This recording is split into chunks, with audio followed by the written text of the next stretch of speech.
and this is going to I I don't know if there's even a way I can fact check this other than what I already did.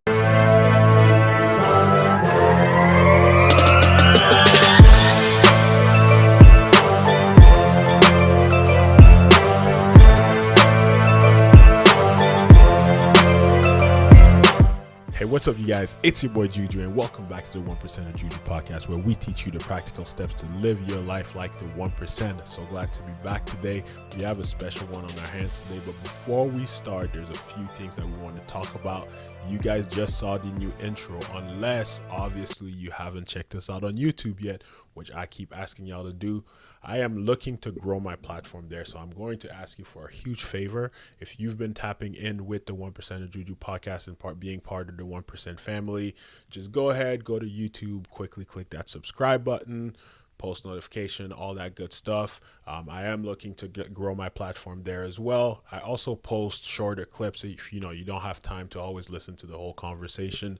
So it is a great option there as well. But as you can see, I am working really, really hard on bettering the content, becoming better for you guys, and doing different things for you guys. So check us out there. Help us grow there. Yeah, let's get it. Let's continue making more money. Obviously, today, we are not here to talk about that specifically. We are here to answer your questions. And you guys sent me a lot. So I have a lot of notes here that I want to cover today. A lot of questions I want to answer today. I really had to organize them because I wanted to make sure a lot of them are somewhat repetitive, just very similar question that I thought I could condense into one.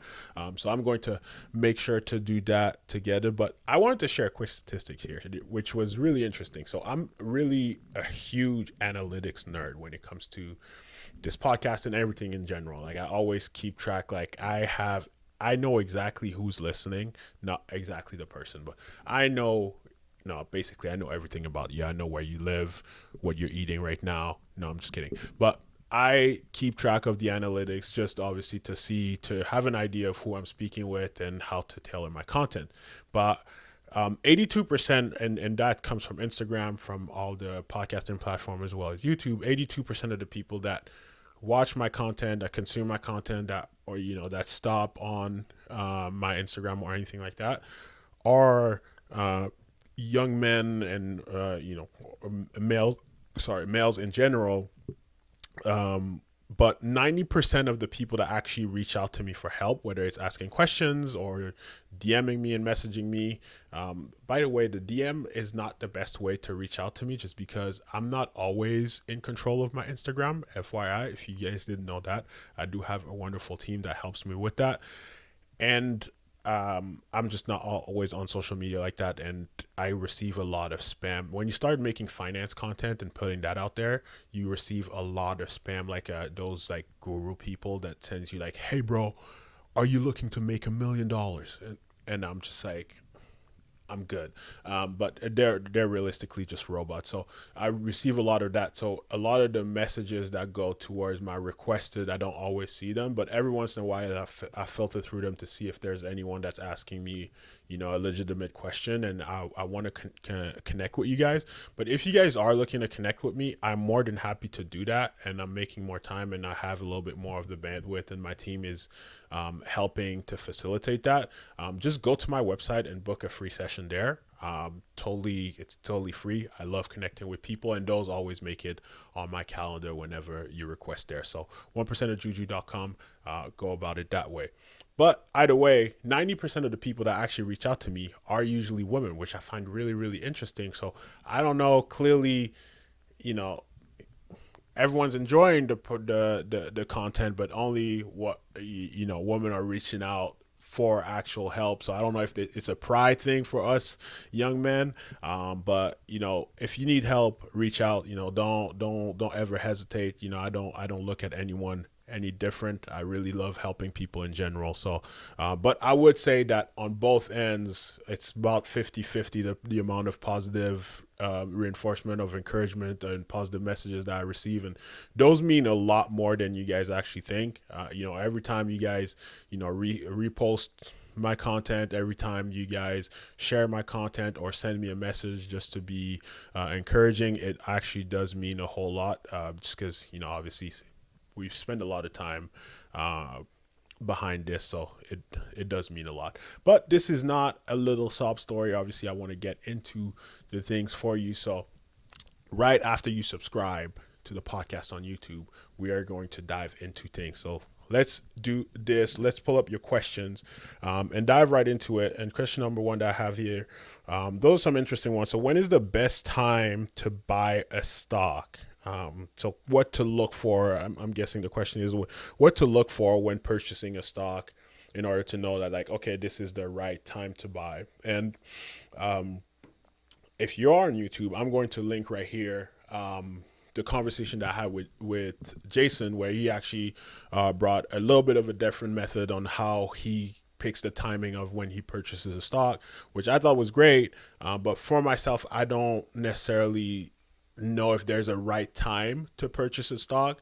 I use the dollar cost averaging method, which, if you just Google dollar cost averaging, you'll get a little bit more information on it. But just to go into it simply and quickly, I think that timing the market in general is really hard.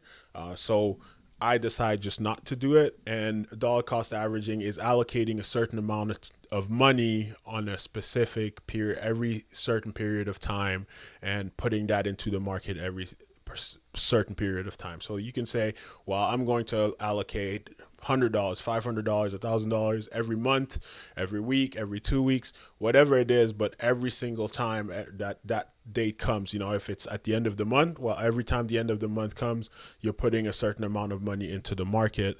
And you're not trying to buy this stock at this time because this went down today and this didn't go down today. So one reason that is a good method and that it may help you is because it takes the emotions out of it. So you're not always looking at, oh, this stock just went up, therefore I'm going to buy. And I would say that it's helped me subconsciously, because I don't think that I'm necessarily, I am a little bit, I still am somewhat emotional, but there's been plenty of times where, maybe friends have reached out to me and just kind of said, hey, you should look into this stock, buy it now. It just went up 20%. And I just look into it and I'm like, oh, I really want to buy it. And then I'm like, hey, listen, I don't know if it's going to continue going up. I know it's up 20%. I don't know if it's going to continue going up.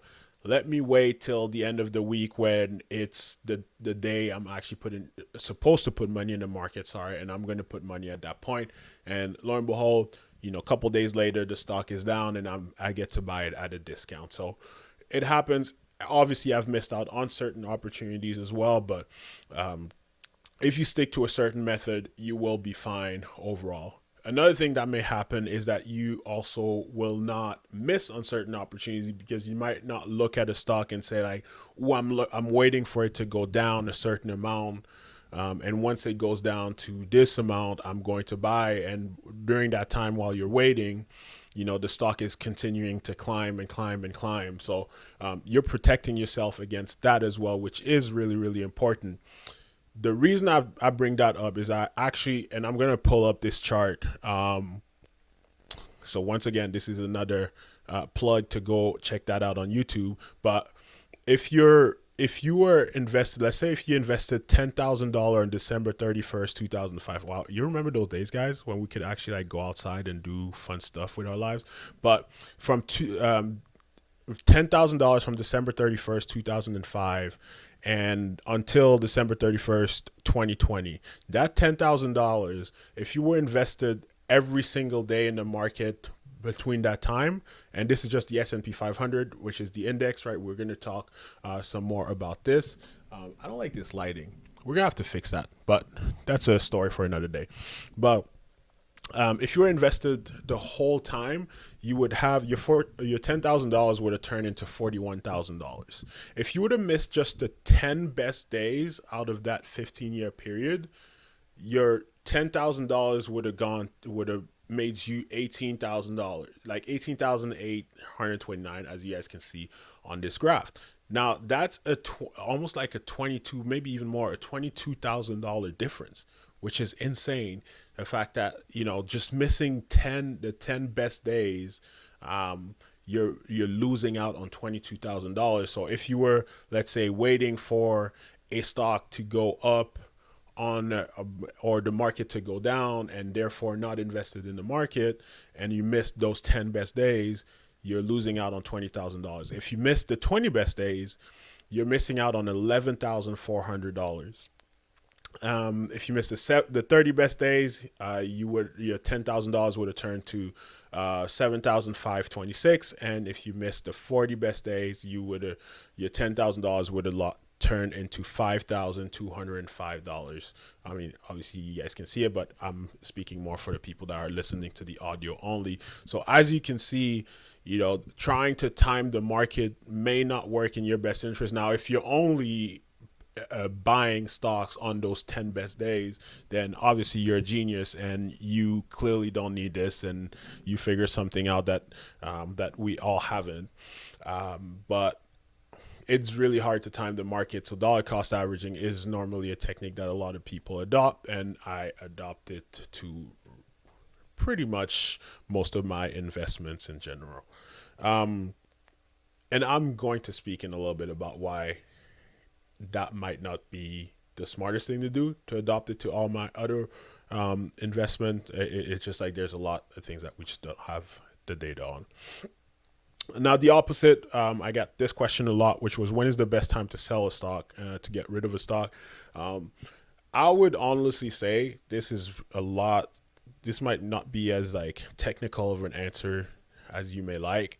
But I would say that selling a stock, you want to do that either when you need it, or when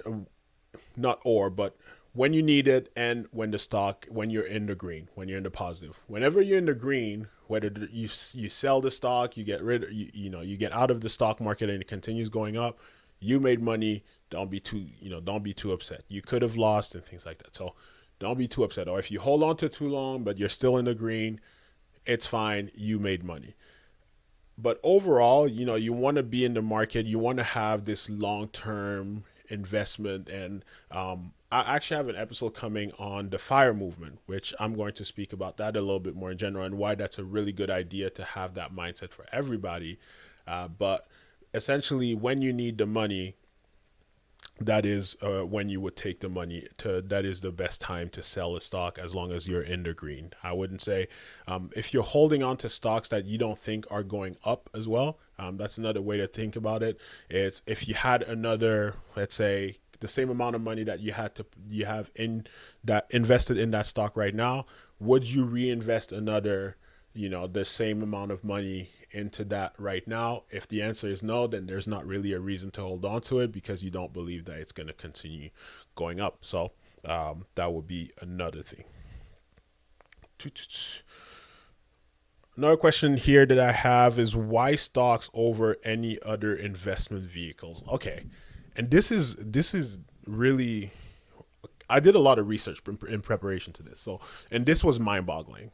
So I wouldn't necessarily say that I would encourage stocks over any other investment vehicle. That's kind of up to you. Look at your goals, look at what you want to do, what you're looking to get out of your investment journey.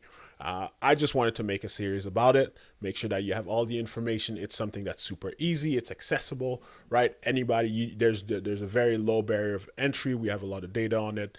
That's why I love it. Like, once again, you then go out and you do what, and I'm not even the biggest of stock investors. I invest a lot more money into other things, but I still do have quite a bit of my money in stocks, and I do love it. Okay. But I pulled out some numbers here. I'm going to try to put them on the screen for the YouTube community here, but real estate in 2020, 2021, the performances, right? Real estate in Ontario had a 30% increase, and people are saying that, there's going to be another 10% increase. We don't know that, obviously, but 30%, that's pretty good. Like, if you were holding on to a house, if you had a home and you just made an extra 30%, think about having a home that's worth $200,000. that was worth $200,000. Now you just made $60,000. I'm going to learn to speak. I promise that. The S&P 500, so the stock market, did 27%, which is also really, really solid. So if you had a large amount of money just invested in the index in the S&P 500, you made 27%, which is really, really good. Gold lost 2% this year, so not the greatest, but obviously you're kind of like hedging your risk when it comes to gold. Now let's talk crypto, okay? And this is where it kind of gets out of hand. Bitcoin did 103%, so really, really good, really solid. Ethereum, 526%. What in the world? What's going on? Dogecoin, if you had Dogecoin on January 1st, you made 4,000%. Solana, which is another coin, 12,000%. And this is going to, I don't know if there's even a way I can fact check this other than what I already did. But Shiba, if you had Shiba, it did 71 million% this year. This is insane. Okay, so a lot of the advice that we used to have, and one thing that I mentioned is that I love the stock market because over the course of the years, we have so much data on it, right? Like we have so much information. We know exactly how it's done in the past, how like how the down years, how we're going to recover from it and things like that. We just don't have that data on some of these other tools. The reason I love real estate is because I don't think that it can ever go away. And I'm also talking about this a little bit more today, because people are always going to need somewhere to live. So, and there's going to be more and more people. And especially if you look at certain areas, a lot more people are going to want to move to certain areas.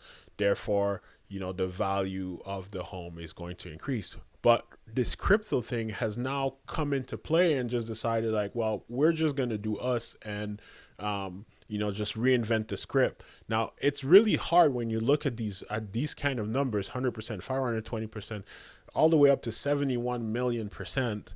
And to tell somebody like, no, this is a complete scam, don't even look into it, right? So I even had the conversation with my financial advisor a couple weeks ago where we were saying it's great because we normally have this advice that we give people, but a lot of it kind of goes out the window with the things that have been going on recently. So I still love not real estate, but stocks as a part of your investment tool.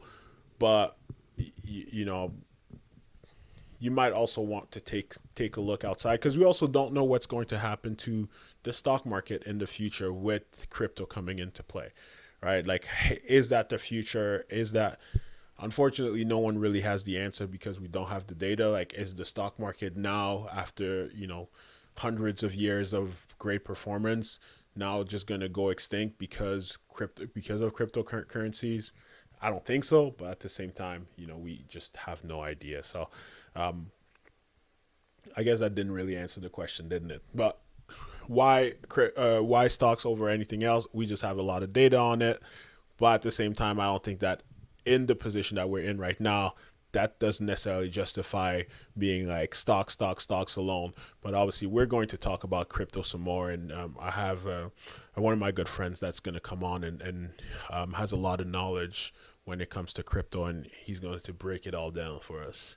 The next question, well, it wasn't necessarily in that order, but I've decided to put it here, is how safe is crypto? I have no clue. That's one thing that we can't really, that no one can really give you the answer. When you look up what crypto is, and like I said, we're going to talk about it in depth, you almost have to think, and I've done a lot of reading on what crypto is, you almost have to think this is the future. This is where we're headed. This is where we're going. But it's been so impacted by the randomest of things, right? Like Elon Musk tweets one thing one day and then everything is out of control. So we just don't know the safety of it, how reliant is it, how much can we depend on it, and learn about, like, crypto isn't brand new, right? Like crypto didn't make an appearance in 2020 or 2021. It's been around. Like Bitcoin has been around for like 13, 14 years. So it's been around for a little while. It's just picked up some steam now. With the advance of social media, a lot of people are creating different coins and crazy things are going on. So we just don't know, unfortunately, but it's something that you want to stay tuned into, but treat it just like everything else. Understand that there's some risk involved to investing, but the reward might be worth the risk. So that's my answer to that. What are the different ways to open an account? There's another episode that I actually talk about different accounts. One thing that I would mention here is essentially the three ways would be you can open a self-directed account. So basically where you're going in and purchasing your stocks individually. You can open some kind of brokerage account where you're buying pre-packaged stocks that are managed by somebody else, or you can work with a professional. Those are a couple different ways, but there's a lot of ways there's a lot of platforms out there, and with technology out there now, it's really at the tip of your fingers. There's really investing in the stock market really doesn't have to be difficult. It really isn't, and you can do it very easily. Okay, this is actually a great question. So what are the tax implications of investment? So if I go into this, to be honest, we're going to be here all day, which I know you guys love seeing me and hearing my beautiful voice, but I don't think that it will be the best use of your time. So I'm actually going to make a whole podcast episode around that because, I have homies that work in taxes as well.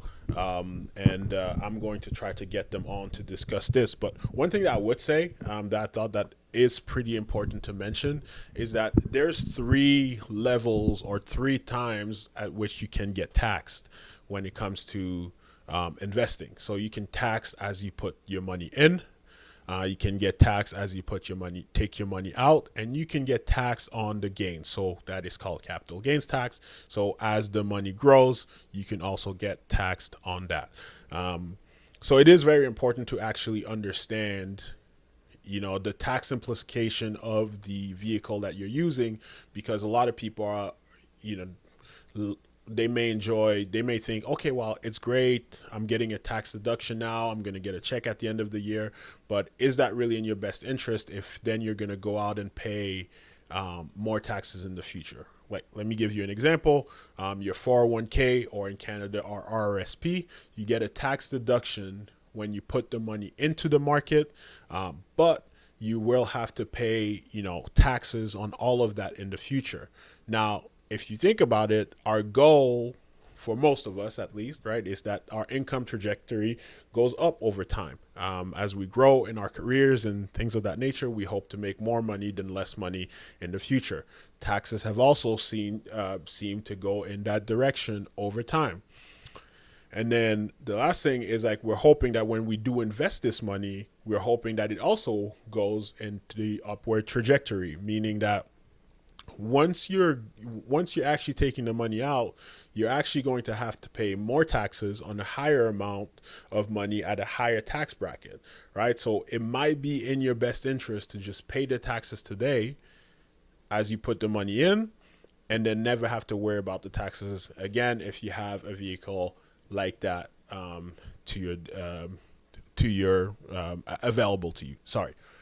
Like I said, I have a really hard time speaking today. I don't know why that is, but we're here. We're thriving. We're doing it. We're doing the thing. So that is something to keep in mind as you put money. I hope that makes sense. But like I said, I will go a little bit more in depth into what are your options when it comes to taxes, and the tax implications on all of your investments. So every single investment, you tax at a different level. The only real investment vehicle that I know of that I can think of right now that you don't have to pay tax at any point is like an HSA, which is a health savings account, but you can only use that obviously for medical bills. In Canada, we don't really use those. So yeah, something to keep in mind. Should I use an RRSP to save money for a home down payment? I won't tell you what to do, but I will tell you that I wouldn't recommend doing that. This is a very specific question. I don't think that the RRSP, and I'll thread loosely because I don't think that the RRSP is as great of a tool as people think it may be. Um, it is great when you know how to use it. So a lot of companies, and for my United States listeners, this would be to your equivalent to your 401k or 403b at work. It is a retirement account or your IRA because in Canada we can just put money into an RRSP outside of being at work. The thing is, I think that the RSP is great, or the 401k is great when you get an employer match. When your employer is going to say, if you put in $100 every month, I'm going to also put $100 every month because that's free money. You always want to take the free money. Now, I don't think that it's as great as just an investment vehicle for, the everyday person. If you have an extra $100 laying around every month, I think that there's a lot of vehicles that actually work in your best interest for that. If you're going to save to put that towards a down payment on a home, just keep in mind you have to put that money back into the RRSP at some point. So it's not just you get to use it, you get this money, the tax deduction, and then it kind of goes away. You have to put the money without being able to get the tax deduction then in the future. So just keep that in mind. I don't think that it's the greatest vehicle in order to be able to do that specifically, but ask other professionals their opinion as well. I would say that just kind of my humble opinion. This is something that, there's not really like that right or wrong answer. If you do it, that's fine. You get a tax deduction, but then you'll have to pay taxes at some point. Just keep that in mind in the future on probably more money. What are the advantages of owning stocks? I feel like I kind of answered that, but just ownership in a company, right? And your money gets to grow for you. That's probably one of the biggest advantage of owning stocks. You also get voting rights. I get a letter in the mail from my investing platform every quarter. They tell me a couple companies that have, shareholders meetings, and I get my share of the vote. Usually Apple doesn't really take into consideration my suggestion for lowering the price of the iPhone. So your vote is what it is. But you do get some votes into you do get some votes into the company. You are a owner of the company. So yeah, if you own Amazon, you can get, or if you own Tesla stock, you can give Elon Musk a low run for his money, and say that you guys are basically coworkers. Yeah, that's owning stocks. I got a specific question here. Still confused on how to pick my first stock. Okay, and I love that because I think that I'll share. My guess is that person watched the episode that I did with Jason a couple weeks ago, but is still confused afterwards, and that is totally okay. I think that if I were to go and buy, and this is something that you can do today, literally as you're listening to this, open an investing platform, and you can do this. You can use this, but just look at where yourself and most of the people that you're around are spending most of their money, right? Like I'm speaking to you guys. I have an Apple iPhone. I have my MacBook here. I have one of those iWatch thingies in there. I have some AirPods somewhere laying around. It's probably a good idea for me to own Apple stock because that's where I spend a ton of my money, right? So, and I do.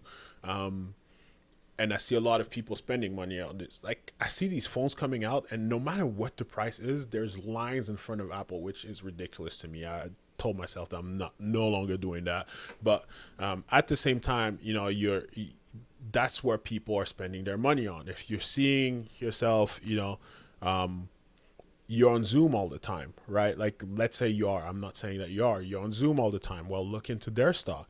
Look at what you're already using.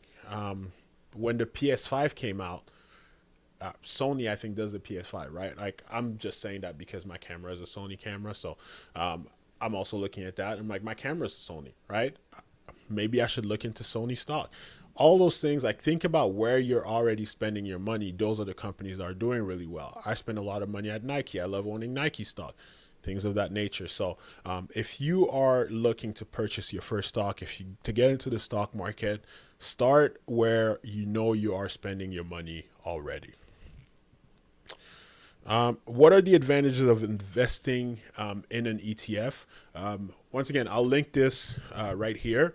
I spoke about this with Allison last week, I believe. But what an ETF is let me pull up the definition that I found. I think I found this definition on Wealth Simple. An exchange traded fund, ETF for short, is an investment fund that lets you buy a large basket of individual stocks or government and corporate bonds in one purchase.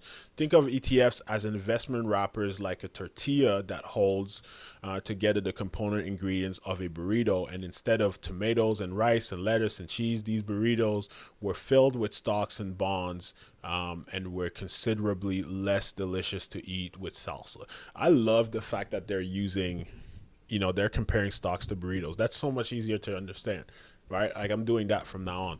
But yeah, essentially what they are and the way they differentiate from mutual funds is that mutual funds are actively managed, while the ETF is just going to track how those major stocks are doing on a day-to-day basis and over the course of time. While if you're buying a mutual fund, the company, you might say like, oh well, this stock, we don't really believe in it anymore. We're going to sell some of the shares here, and we're going to buy something that we believe in. That's done by fund managers. The advantages of purchasing those is like they're usually very cheap.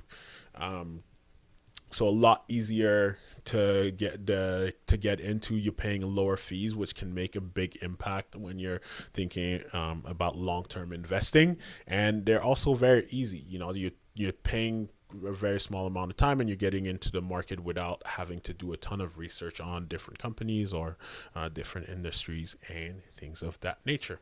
Let me see if I have other questions.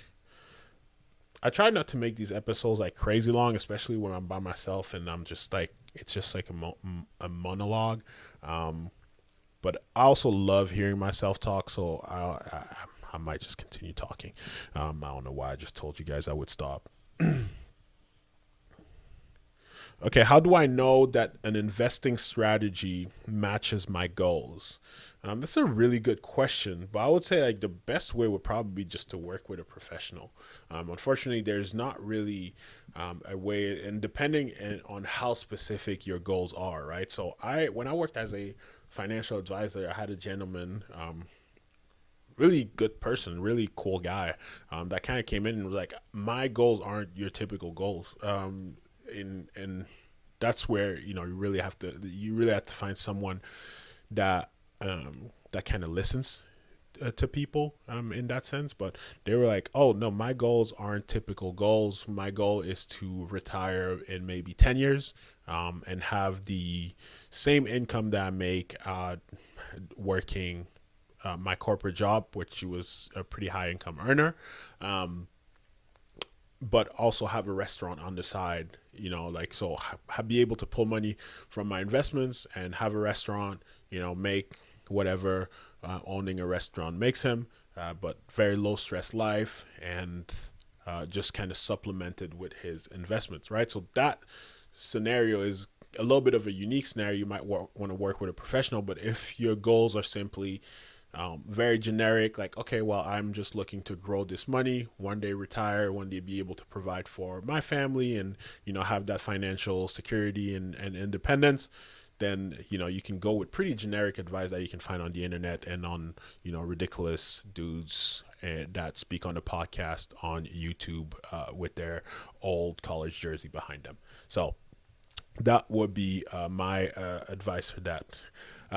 Let's pivot this thing a little bit because I also promised when we started this series that I would give you my top 3 favorite industry to invest in and why. Now, I'm not telling you guys to necessarily just go out and invest in those industries, but I'm going to tell you why I believe in them still with things going on in today's world.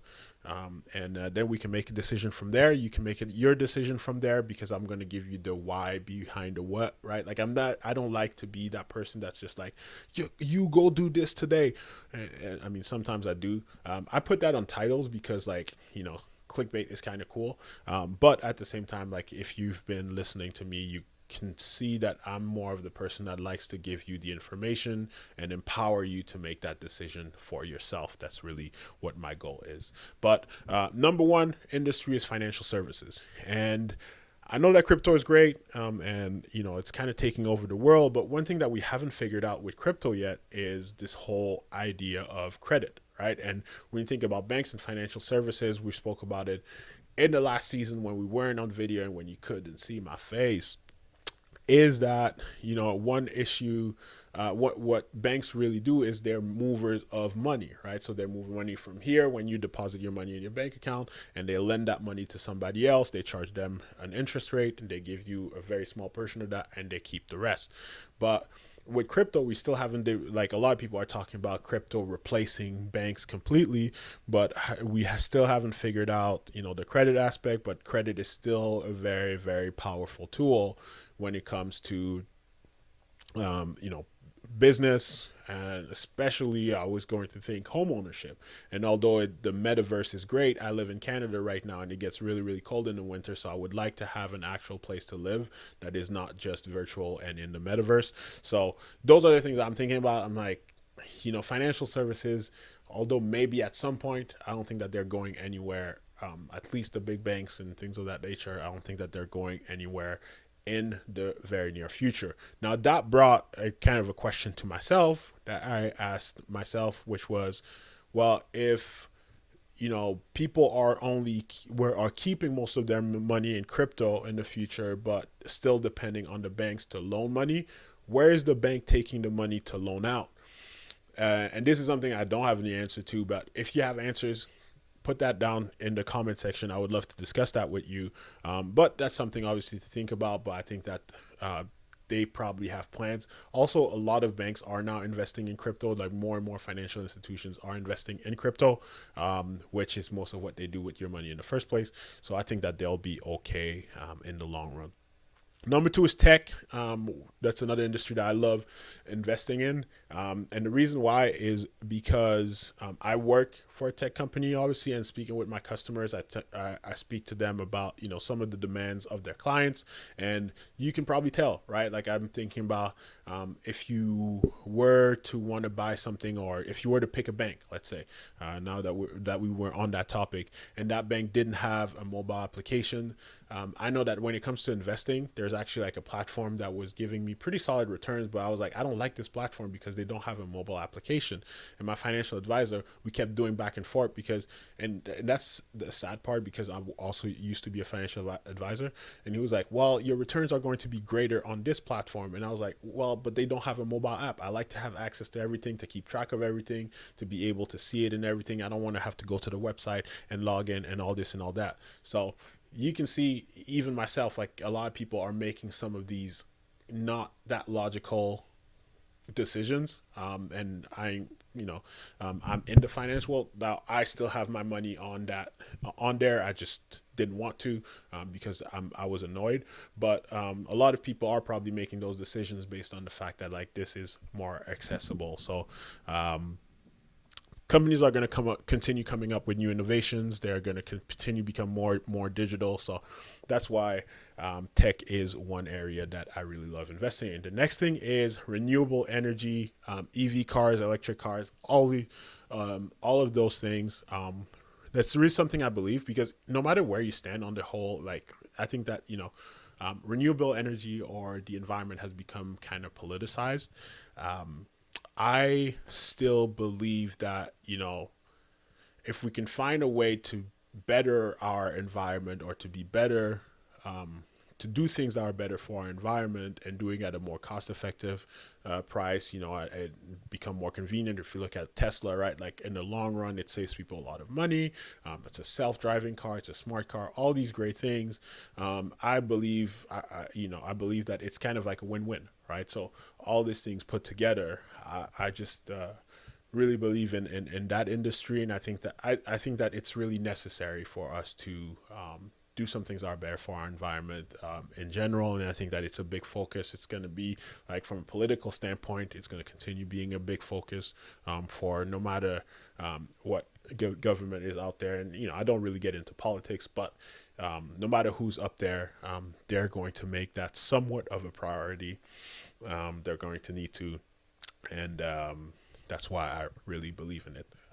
And just understand that, like, so, although I'm not like a super political person, politics does play an impact into your investing and how your money moves and what happens to your money. So, you do kind of want to take a look at, the laws and what changes may happen and how that may impact your portfolio. And maybe at some point I'll speak about that without, like, I'll have to find a way to do it without actually being political, but whatever. Now we're here. But for today, I hope you found this helpful. And if you did, please go ahead and share it with someone that you care about, someone you don't care about, or someone that you're neutral about. That would be great as well. I would love that. And you can also share it on your social media. Please tag me if you do that. I really appreciate seeing all of those. It, like I said, it puts a smile to my face. All my social media are in the description below. That is really the best way that this platform grows, and it has tremendously in the past few months. It's almost the end of 2021. It is so nuts. I started this like midway through 2021, and it's just nuts to see how I've grown and how nice you guys have been to me over the past year, and I really appreciate that. And talking about growth, like I mentioned at the beginning, I'm really looking to grow my platform on YouTube as well. I'm putting a lot of effort into it. I really like it, and I want to provide a little bit more value with shorter clips, with some graphics, some things that you can physically see. So please go ahead and support me there. Subscribe. I will do a giveaway at some point, and everyone that will be subscribed even before will be entered in the giveaway. But please do that for me. I would greatly appreciate it. But for today, as always, you already know, make sure that you're taking the steps to ensure that you're 1% closer to your goals than you were yesterday. Have a great day, everyone. Thanks for joining.